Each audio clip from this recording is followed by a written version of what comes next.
Sinasabi ko sa inyong mga nakikinig sa akin, mahalin ninyo ang inyong mga kaaway at gawan ng mabuti ang mga napupuot sa inyo. Pagpalain ninyo ang sumusumpa sa inyo at ipanalangin ang mga nang-aapi sa inyo. Kapag sinampal ka sa isang pisngi, iharap mo rin ang kabila. Kapag inagaw ang iyong balabal, huwag mong ipagkait ang iyong barong. Bigyan mo ang bawat nanghihingi sa iyo.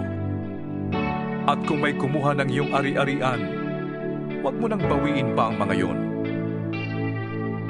Gawin ninyo sa iba ang ibig ninyong gawin nila sa inyo. Kung ang nagmamahal lamang sa inyo ang inyong mamahalin, ano pang gantimpala ang inyong hihintayin? Ang mga makasalanan man ay marunong ding magmahal sa mga nagmamahal sa kanila. Kung ang mga mabuti lamang sa inyo ang inyong gagawa ng mabuti, ano pang gantimpala ang inyong hihintayin? Kahit ang masasamang tao ay gumagawa rin yan. At kung ang makakabayad lamang ang inyong pauutangin, ano pang gantimpala ang iyong hihintayin? Kahit ang masasamang tao ay nagpapautang din sa kapwa nila masama sa pag-asang sila'y babayaran. Mahalin ninyo ang inyong mga kaaway at gumawa kayo ng mabuti. Magpautang kayo nang hindi umaasang kayo'y babayaran. Sa gayon, malaking gantimpala ang tatamuhin ninyo at kayo'y magiging mga anak ng kataas-taasang Diyos, sapagkat siya'y mabuti kahit sa masasama at sa mga hindi marunong tumanaw ng utang na loob.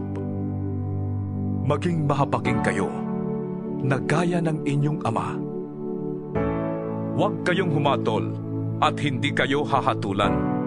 Huwag kayong magparusa at hindi kayo parurusahan ng Diyos. Patawarin ninyo ang inyong kapwa at kayo patatawarin din ng Diyos. Magbigay kayo at kayo bibigyan ng Diyos. Hustong takal, siksik, liglig at umaapaw pa ang ibibigay sa inyo. Sapagkat ang panukat na ginagamit ninyo sa iba ay siya ring gagamitin ng Diyos sa inyo. Maaari kayang mag-akay ang bulag ng kapwa bulag. Pareho silang mahuhulog sa hukay kapag ginawa nila ang ganon. Walang alagad na nakakahigit sa kanyang guro. Ngunit kapag lubusang naturuan, ang alagad ay makakatulad ng kanyang guro. Bakit mo napapansin ang puwing ng iyong kapatid? Ngunit hindi mo nakikita ang troso sa iyong mata. Paano mong masasabi sa iyong kapatid, "Kapatid, hayaan mong alisin ko ang iyong puwing," gayong hindi mo nakikita ang trosong nasa iyong mata? Mapagkunwari. Alisin mo muna ang troso sa iyong mata nang makakita kang mabuti. Sa gayon, maalis mo na ang puwing ng iyong kapatid. Walang mabuting punong kahoy ang namumunga ng masama, at wala ring masamang puno ang namumunga ng mabuti. Nakikilala ang bawat puno sa pamamagitan ng kanilang bunga, sapagkat hindi nakakapitas ng igos sa matitinik na halaman o ng ubas sa mga dawag.